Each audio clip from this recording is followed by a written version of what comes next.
I've been involved in hospice for over 20 years, and I've heard from many people when I first got started in hospice that people are called to hospice. A lot of people say, well, isn't it awfully depressing? How does one continue to do that work? And what I say is the gift back from a hospice patient is that they let you into their life. They allow you to become part of their story just as they become part of your story. I think a lot of what people understand about hospice is the care we give during a person's final stages of life, the nursing care, spiritual support, emotional support. But what few people understand is that hospice provides a great deal of bereavement care and support.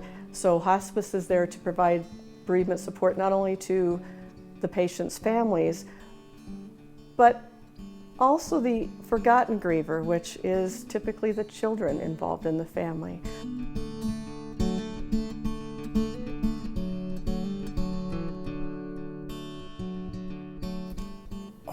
For my mom, hospice was a savior.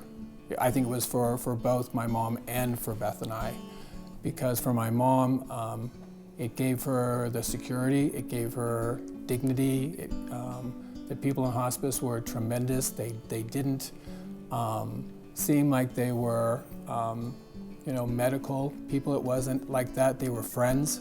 These ladies who were angels as far as I was concerned kept us calm, worked things through with us, explained things to us, and we would have been in big trouble without them.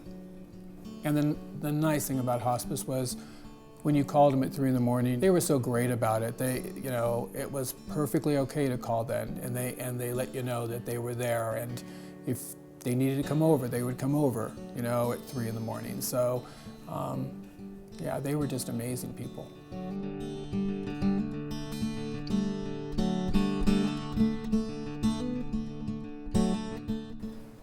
The Barton Hospice team really prepared us for what to look for. They gave us a realistic, picture of what could happen. Everyone that came over really took good care of Eden and helped us also. What people initially feel when a doctor says, or their caregiver says, or somebody has referred them to hospice is, oh, I'm gonna die, it's the end of life. This is awful, and kicking and screaming. I think what they find once we're there and we're talking is that, first of all, there's a lot of language about living in this world, but there's not a lot of language about dying or what happens or how you get there. So hospice gives voice and the language to people as far as dying doesn't mean it's happening tomorrow. It doesn't mean you don't get to enjoy certain things of meaning.